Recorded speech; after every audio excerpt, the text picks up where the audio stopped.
I got the horse right here. The name is Paul Revere.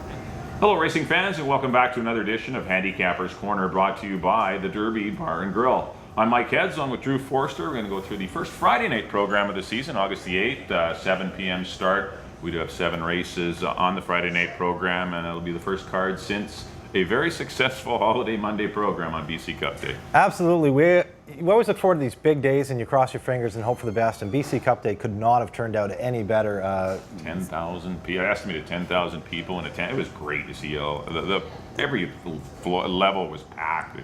And the racing was awesome. Yeah, the crowds were great, and they were treated to a really good card. So we're going to go through, we'll show you 3 races today. The first one we're going to look at is it was the first race on the card, actually, the British Columbia Nursery for 2-year-old boys. Leaving the gate. Horse to keep an eye on here is Cedarburg. North American Thoroughbreds had a 3-horse entry in here. They were well backed. A little bit of show money. Yes, 95,000 bet to show on them, and whoever made that bet was rewarded as Cedarburg breaks on top here. I was really impressed with the fact that he set decent fractions and was able to run on. Yeah. He's getting a little pressure here from My Secret Cause, and stablemate exclusively. He's in the pocket. And 22 flat, almost 22 wide, but still, those are salty fractions for first time 6.5 furlong horses. All 3 of the Troy Taylor runners had only had the 3.5 furlong races, but they were well prepped. Here comes exclusively up on the inside, and Forestry's Devil under Rico Walcott. Yeah. Creeping up 3 wide, but Mario's got a lot of horse. It looks like he's pretty tight lines. Yeah, they start to come to him here, and he just absolutely re-breaks, just runs away from the track. There's a 45 and 3. The track was quick on this day, but this horse earned everything he gets. Again, just clearing the field here. And if Mario's got a 3-length lead training for home, usually he hasn't used a lot of horse anyway, and he's going to draw when he did. Forestry's Devil was lugging in a little bit there, but did get the better of exclusively for second, but a dominant performance from Cedarburg, and congratulations to the winning connections. Son of Rosberg, bred by John Gunther, who quite frequents. Yes, a good friend of the Derby Bar and Grill here, Mr. Gunther. I said before, when you have a horse bred by John Gunther, it will be well bred. Yeah, American Chance Mare. He's always dabbled. Dabbled's wrong. He's professed it. He studies it. He's a student of it, and he's done extremely well in breeding. And it's nice to have one of his foals here. And Cedarburg got the money. The second race out of the late Rosberg, by the late Rosberg, we should point out. Too bad. A very impressive son of AP Indy, but Rosberg, of course, injured or passed away earlier this year. Our next race was the BC Cup Distaff. Yeah, the next one we're going to look at is a Distaff field of small field. I know, it ended up 5 horses. Both the older horses raced. The older boys and the older girls had 5. I'll pick it up at the gate, and you will see down the there inside. Touching Promise break well under Rico Walcott. It was very strong. She went up to a big lead. Established quite a lead, and in quite quick fractions. I was a little surprised that Rico wasn't able to kind of rein her in a little bit. She's pretty sharp. Save a little more horse. She's like 6 lengths in front of Pretty Reckless, who had Mario Gutierrez. Lockett, who had Leslie Mawling in town. Nice to see him in town from Emerald Downs. And Bamboo Dream, and there was another break back to Wanda Woman. That's where she likes to run. It's 1 1/8, and that's her best distance. Both the older horse categories here, with Wanda Woman and Wildcat, did come from way off the pace. Amadeo Perez aboard. Amadeo Perez, to run at. This one just Touching Promise, not relaxing well enough, but still having a big break. 47 and 2. 47-2, not super fast, but it's the fact that she's just over racing and not. She's a far better filly when she's covered up. But this was not the day to be covered up. There was just no speed in the race. At this point of the race, I really liked Pretty Reckless. I expected more from her, but she kind of flattened out a little bit down the backside here as Mario starts to ask her to run. And you can see Wanda Woman still well out of it, but makes a going to make a nice inside move. Yeah. Go, I believe around Bamboo Dream. Maybe she does go inside, but now she goes inside at the quarter pole here. She's gobbling up ground. She's currently last. She goes around Bamboo Dream, but inside these 2 fillies, Pretty Reckless and Lockett, and that was a great move. And you can see it was a winning move. I don't even know if it would have mattered. I think she would have won. Maybe not. Lockett came on nicely. Lockett ran a big race too. But a dream run through on the inside. But Wanda Woman, it was her day. And she hadn't won a race since 2011. Hard to believe that. Yeah, finally rewarded. A pile of seconds and a pile of good races, but she's been favored in this race many times. And congratulations to Denny Spence, Cindy finally gets the win, and of course Amadeo Perez. A nice win coming from off the pace. Big run from Lockett for another friend of the show, Ernie Braithwaite. Ernie Braithwaite, yep. Braithwaite's shipped up Leslie Mawing, and he ran into the second place with Lockett, and Touching Promise did hold well for third. Okay, on to our third and final race that we're going to show on the Friday night program. Once again, we'll show the other 3 races on the Sunday show. This is the Dogwood for 3-year-old fillies. The horse to keep an eye on here is out of the 2-hole Dawsalina. Breaks very well. And no one going after her. She got some very comfortable fractions. Amadeo had a great game. Yeah. Amadeo gets the lead here on Dawsalina for Pedro Alvarado. And, Arabella's Muse, the 4-horse you can see there, your heavy favorite. She didn't have the best of trips. No, she's out there 4 deep. There's another one 5 deep. Comes up on the outside of her. Fuentes has to check here. And Amadeo Perez again, just nursing Dawsalina along 24 flat. Very comfortable fractions for her. Even though she does start to get pressure here from Habita and Irish Flair. Fire Beauty, yeah. Outside here, coming up under. With Mario. They do back it off here a bit. I know this fraction is a little quick, but I think they went 47 and change. But she's doing it well within herself. Not a crazy amount of pressure. Yeah, they sped it up a little bit there. 47. This quarter gets slackened, and here comes Arabella's Muse out 3 deep, and she's just going to creep up, and she seems like she's going to pounce and win. Yeah. But Dawsalina under Amadeo Perez is playing possum here. We've seen Dawsalina run kind of fighter kind of races before, where she's fought hard down on the rail, and she continued to do that today, as you can see. 11 and 3 was the 3 quarters. No, actually, that was pretty solid. But Dawsalina's got lots. She was well meant today, and she starts to creep away from him here. And Arabella's Muse is under a full out drive here, barely getting by Fire Beauty. And Dawsalina takes the corner well under Amadeo and opens up a little bit. And at this point, it's over. It is over. Arabella's Muse. Here comes Irish Lyric up the inside to get third. Under Rico Walcott. Arabella's Muse does hold the place spot. Ran a good race despite getting, didn't get the best of trips, Arabella's Muse, but still she'll be heard from, I think, down the road. But congratulations to Pedro Alvarado. Amadeo Perez, it was the Amadeo show, with Dawsalina winning a good time in the Dogwood. Let's get to the Friday night program. As I mentioned earlier, we will go to the other 3 replays on the Sunday show. We'll watch the other 3 stakes races that you see Coffee Grinder, Wilo Cat, and some very impressive horses that also ran on BC Cup Day. But in the Friday night opener, it starts at 7 o'clock. 7 o'clock, under the lights. Under the lights, field of 5, going 6.5 furlongs. I ended up on Rosie Anderson trainee, Copper City. Look for her to probably get the lead on the class drop here. Don't see a whole lot of other speed in the race. I think she's going to be tough. She gets away from some pretty nice horses like Elusive Lily and Champagne Gal. Habita actually ran very well in BC Cup Day. We just watched that race, ran 4th. But I like Copper City on the class drop. She's worked well also. I put the 5-horse Carolina South for Troy Taylor and Mark DiDomenico in for second. Nice easy score for maiden 12-5. Not sure what was actually in that race, but obviously won quite easily. So let's go to Carolina South to win it, or to run second, and I put the 1 Hey Did You Notice. First start for Anita Bolton. Something was claimed and coming back for the same price, pretty much, and the same sort of price. And Amadeo Perez gets the call, and that's always dangerous. So I went 2, 5, and 1. I have the same horses. I did put Hey Did You Notice on top just because of Anita Bolton record off the claim. And as well as Bob Chima. He's always done really well with claiming horses. Another friend of the Derby. Good friend of the show, good friend of the Derby, Bob Chima. His horses have always done really well. He has a good eye for claiming horses. And he attracts Amadeo Perez, and that's what led me to this horse. I put Carolina South in the 2nd spot, the Troy Taylor trainee, as you mentioned.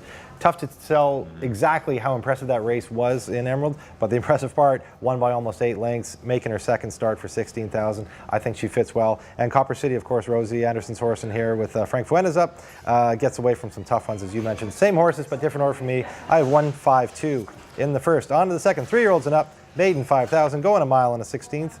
And I've gone to the 7 Malacas. Good second last out to Midday Moon. They went in a decent time for these kind of horses. Jeff Birmingham takes over for Bug Girl Corinne Andros. Jeff is good to see Jeff back riding. Yeah, she's riding well too. And he's riding very well, and I wouldn't be surprised to see Malacas end up in the winner's circle. The 2nd spot, I put Wiley's Command. Well beaten in a maiden 5 last out. Did run second to Promise Glory, but Promise Glory ran a very big race that day, and Waialea's Command was the best of the rest. And in the third spot, and he moves from Jason Rodriguez to Amadeo Perez. That's definitely a move you want to look for in the form. And in the third spot, I put Fashionista, the one who did end up behind Waialea's Command in that Promise Glory race last time. Ryan Pacheco rides for Dave Dahl off the claim, and Dave Dahl's numbers are decent off the claim as well. Fashionista goes to a new barn. I have him in third. I have 7, 1, and 2. I'm going to stray a little. I've gone to the 6-horse Macho Woman, filly by Macho Uno. I'm hoping to bite out of a Woodman mare. I'm just hoping the distance change is going to help. Very one-paced in her races, and you know, she's coming out of some decent. You know, they haven't been super. 4 times Lucky and Jag Time Tune. I mean, she's not getting big buyers coming out of these races, but going long, still going long. Lightweight, Apprentice Corinne Andros. I'll try Macho Woman. I just wanted someone different. I see, you know, these horses are like Promise Glory, who's an okay filly, just a horse that's been getting beat quite often. Yeah. Like absolutely destroyed these horses, and so I just wanted someone else, you know, other than the ones coming out of the Promise Glory race. So I'm going to try Macho Woman with the Apprentice aboard. You know, good connections, Tracy McCarthy, Canmore Farms. I'm going to put the 2-horse Fashionista in for second. I just think there was a lot going on last time. This horse had a rider change. This horse has had a lot going on. It flipped in the gate one day and had to change riders. This horse is, you know, he's kind of a bad actor, but hopefully he can get it all together, and we'll see if he does, because he does have enough talent to win. And I agree with your 7-horse Malacas. I put that one in for third, though. But I'm going to try the 6-horse Macho Woman. I went 6, 2, and 7 in race number 2. On to the third race. Got some $5,000 claimers going a mile and a 16th. The likely favorite will be on the outside with Talkage Charm. I'm going to try and beat him, though, with the 1-horse Mary Zapp. Mary Zapp was just finished winning under Amadeo Perez, but Perez shows up on Talkage Charm. But, you know, Trevor Barabee and Amadeo usually make the right choice, but I'm going to gamble that, you know, they might, you know, it's tough when you're splitting hairs trying to pick between a couple of these horses. And Mary Zapp's coming around. I think she finally got back on a fast track. That was the key with that horse. That horse has been running on slop, wet, fast, sealed tracks, and wasn't running well. Got on a fast track, and we got a good pace to run at, but still absolutely blitzed the field and run well. And I think this horse has another good race in him, and I don't think you lose much with Alex Bisono in the tack, that's for sure. But Talkage Charm's live, and so is the 6-horse Minstrel's Time. I think he's solid. Jeff Burningham's gotten along well with this horse in the past. You'll notice most of the 213 season, Jeff was in the irons, and they visited the winner's circle a couple of times. So I give this horse a shot too. But Talkage Charm's obviously your horse, but I'm going to try and beat him with the 1. I went 1, 7, and 6. I did go to Talkage Charm. He had a good fourth, decent fourth last time behind some nice horses in Hockley, Tamarack Smarty, and Gamby, who came back and ran a big second in the marathon race on BC Cup Day.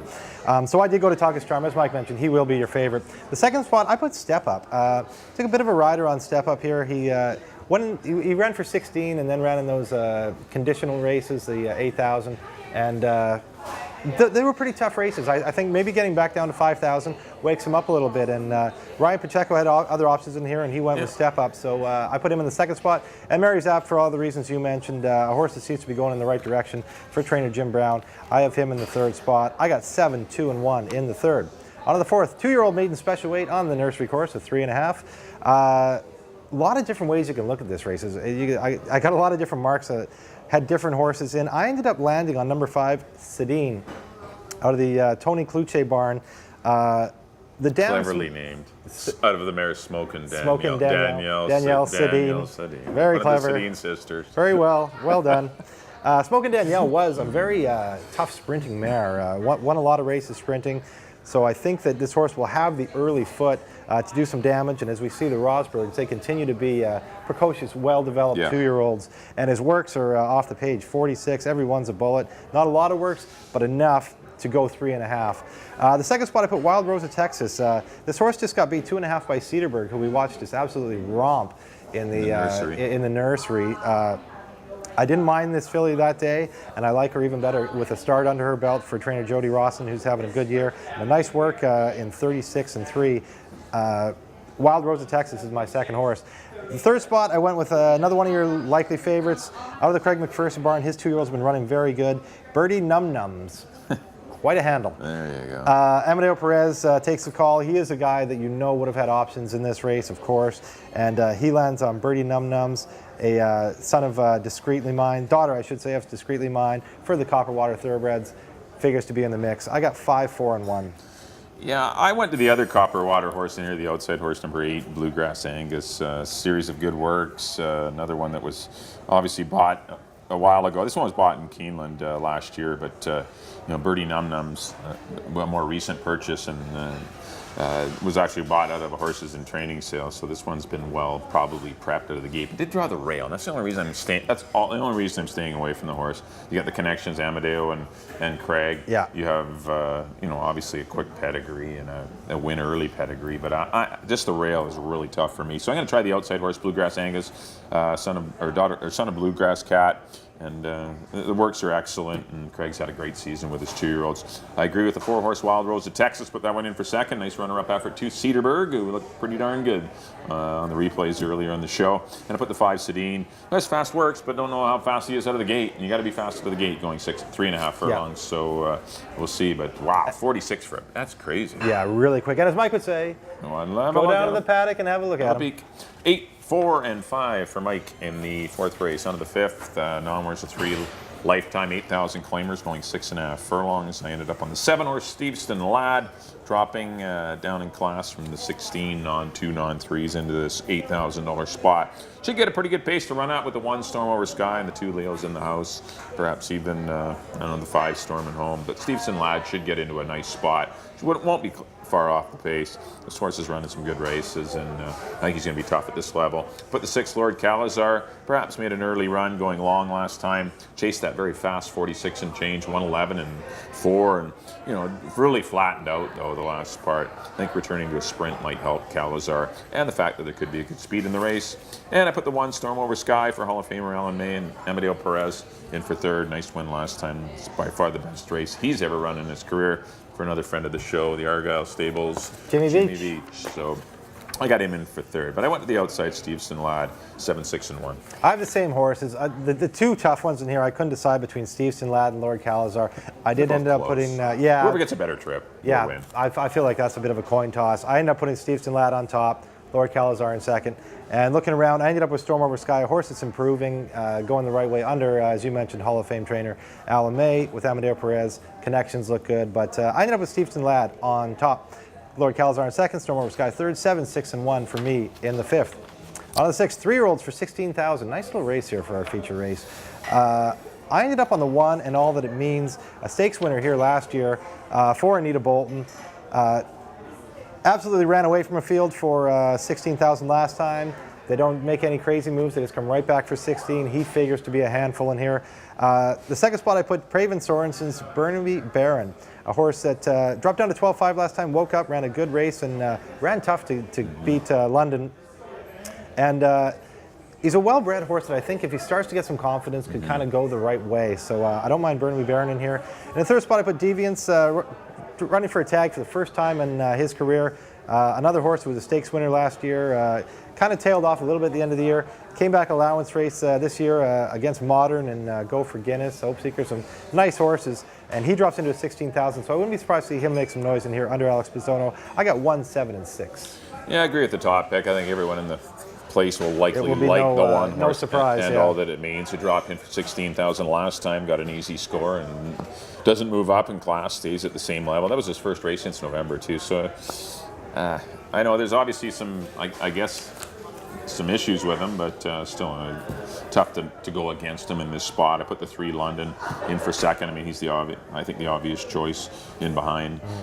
He did lose to Burnaby Baron, but they kind of flip-flop posts, and I think that'll help London. And I put the 4, and it's kind of a bit of a strange with Cowie Creek. Chased some crazy fractions last time, going a mile and a 16th. Shortens up, and it might do him a pile of good. A lot of times horses that will chase paces and finish well back going along will do well coming back to a sprint. Yeah. And I'm hoping that's the case for Randy Hudson. And we'll try 1, 3, and 4. But they're going to have their hands full with the 1 horse and all that it means. On to the 7th and final event. We got some $4,000 onwards of 2 fillies and mares going a mile and a 16th. Ended up on the 4-horse Midday Moon. Nice win last time on the stretch out. Lightly raced. One with authority. This horse, I know the final time wasn't great, but the track wasn't super fast that day. So I'm going to try Midday Moon to repeat. I put the 6 Lago de Como on the class drop in for second, and I put the 2-horse Border Runner for third. Not a whole lot to chat about in this race. I think those are your horses, but I just like Midday Moon off of that last race. He looked good. The time was 1:48, but I think there's more there. The track was not that. It was quite glib that day. It was quite slow, and I think he's a better horse than that. I like him. I have the same top 2. I put Lago de Como on top. The daughter of Giacomo. When they dropped her down to maiden 5 long, she absolutely crushed the field. Then they went up to 8,000, ran into some tougher, older kind of horses. Sprinted too. Yeah, sprinting, which is not her game. Then they ran her for 16, just trying to get a long race into her, where she ran into Irish Lyric and Battling Brook. Hated, you notice. Much tougher horses. Now she finally finds a nice race that she fits, 4,000, going long. I think that puts Lago de Como on the winner's circle. Midday Moon, the Mike Anderson filly, as you mentioned in here, she obviously fits. She finally got to stretch over for the first time last time and made no mistake. She's another one who's going to appreciate the added distance. And the third spot, I went with Allie's Bobcat, a horse that's had a couple runner-up efforts in this kind of same condition. Keyshawn Balgobin sticks with her. Got her in the third spot. I went 6, 4, and 3. That'll do it for our analysis of the Friday night, August 8th races. Up next on screen will be our picks. Mike, as always, will be up first.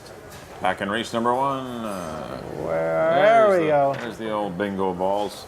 There we go. Back in race 1, I went to the 2 Copper City. I went 2-5-1. Race number 2, I went to the 6 Macho Woman, 6, 2, and 7. Race number 3, I went to the 1 Mary Zapp, 1, 7, and 6. Race 4, the 8 Bluegrass Angus, over the 4 Wild Rose of Texas. Lots of interest. Yeah, that's a good exactor. 8, 4, and 5. In the 5th race, went to the 7 Stevenson Lads, 7, 6, and 1. Race number 6, I went to the 1 And All That It Means, over the 3 London and the 4 Cowie Creek. And in the 7th and final, I went to the 4 Midday Moon, 4, 6, and 2. And up next will be my picks. There we go. In the first, I went with the 1 Hey, Did You Notice, over the 5 and the 2. In the second, I went to the 7 Malakis, over the 1 and the 2. In the third, I went to the 7 again, Talk Its Charm, over the 2 and the 1. In the fourth, I went to the 5 Sedine, over Wild Rose of Texas, Birdie Num Nums, 5, 4, and 1. In the fifth, I went to the 7 Steveston Lad, over the 6 and the 1. In the 6th, I went to the 1 And All That It Means. I agree with Mike on that one, over the 7 Burnaby Baron and the 6 Deviants. And in the 7th, I went to number 6 Lago de Como, over the 4 and the 3.